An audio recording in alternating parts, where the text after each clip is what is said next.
This is a good morning, good afternoon show.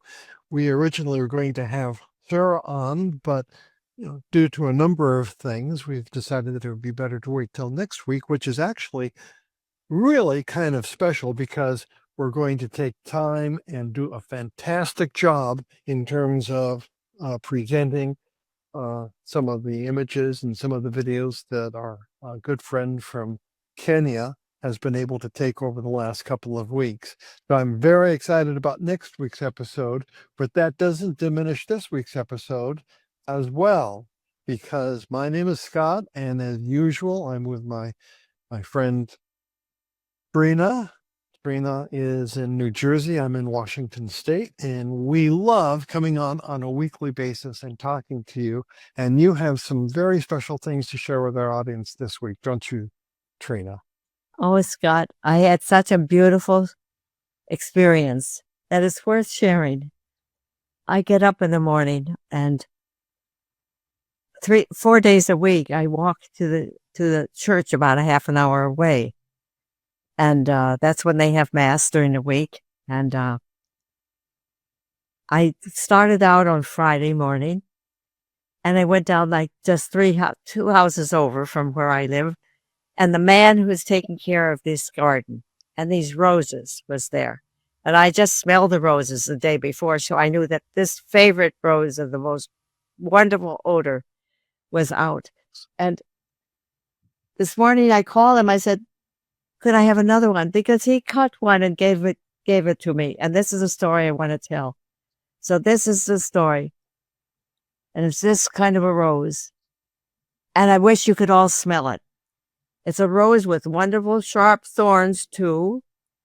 And on Mother's Day the week before, I was given roses that had no smell, no thorns. So what's a rose without a smell, without rose, without smell?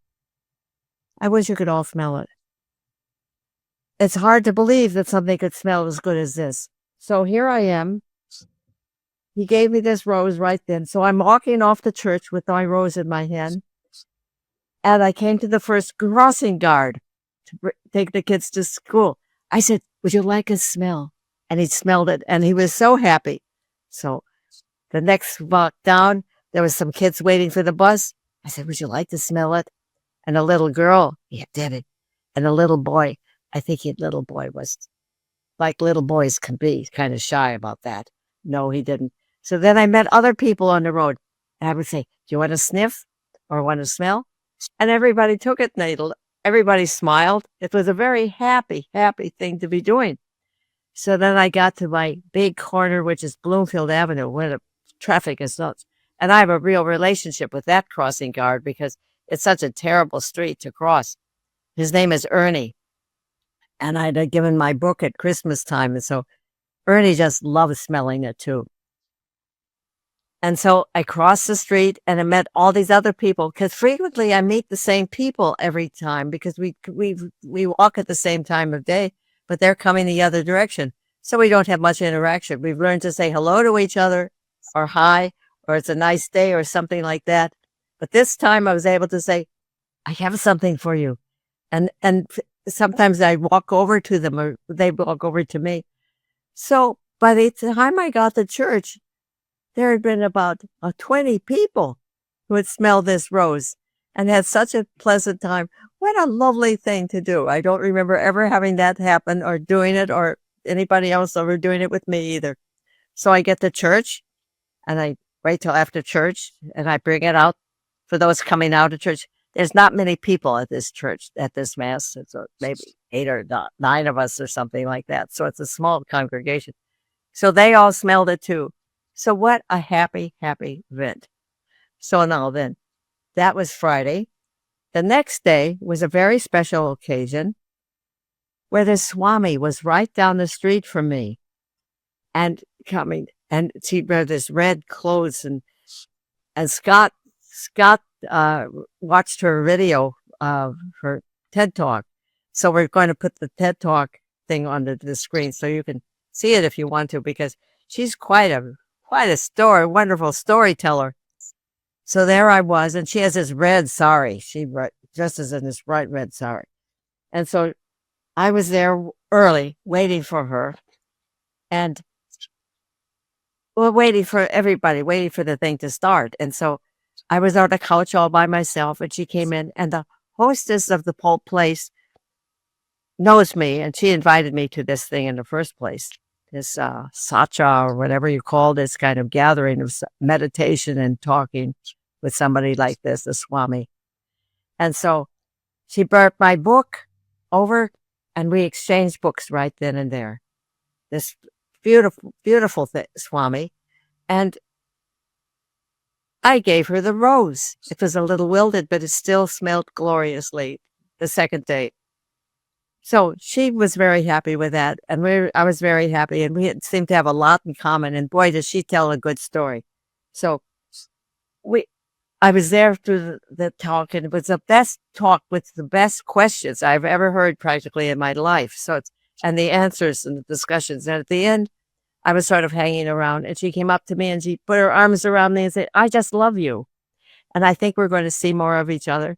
So it was a beautiful ending to the rose story. So that was a happy, happy thing.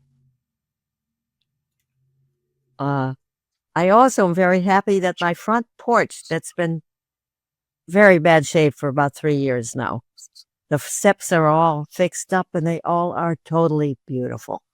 You can see the beautiful thing right now. Here's the looking down at the front porch with the old porch here that didn't need repairing, but it needs painting. And so here we have some of the new columns, and we put in a new gutter up here because that was part of the problem. We haven't quite finished yet. They're coming again tonight after their other jobs. Try to finish this. So let me.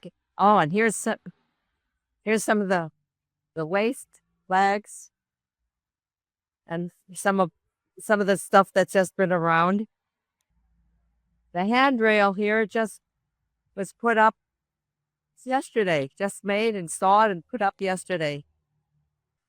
So what I'm trying to show you is my new porch. And look we have a new design on it that sort of happened as we worked.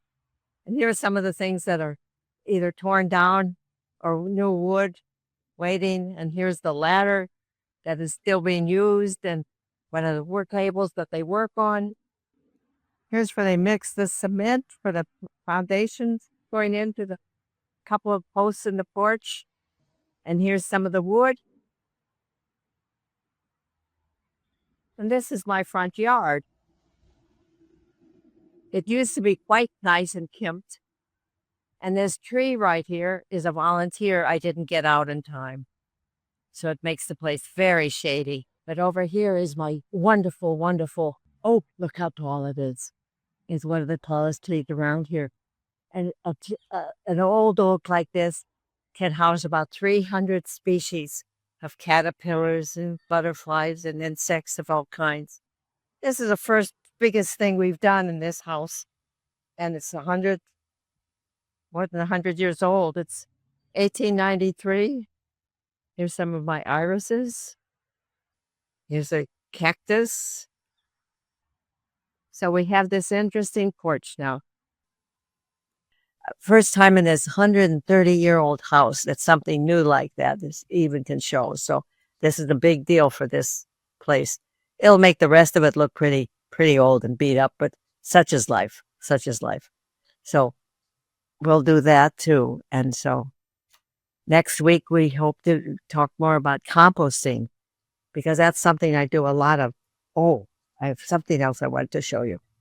This is a high season for stinging nettles. Now, stinging nettles sting. So, but they're a healing sting. They're actually a therapeutic sting for something. So this is a big bunch, but it's a high season. That's very beautiful. These are starting to wilt for the last hour. I cut them about an hour ago. But the men who did the porch have taken a real love of this. I give them a big bouquet to hang up or to cook up. Or I've been making, when I learned about this one from one of the friends of mine. So said singing nettles is one of these things that takes care of almost every problem you have. It just is wonderful. So you can dry it and use it all year. Or you can make an extract, and I never did it. I put it in a great big pot, put water on it overnight, about 8 hours, and then you drink that water, that extract that comes out. Well, the two men who did this work, got at least a quart of this every day and drank it while they were working. And they just loved having it. And at night, then I would maybe cook up something and give them a whole thing. Like last night, they each of them took a container full of the cooked stinging nettles. And when we do that, I take the leaves off after it cooks, not while it's still stinging, but after it cooks, it isn't stinging. And so I take the leaves off because the stems are pretty tough, so they're not very edible. But the leaves are. So here's the stinging nettles.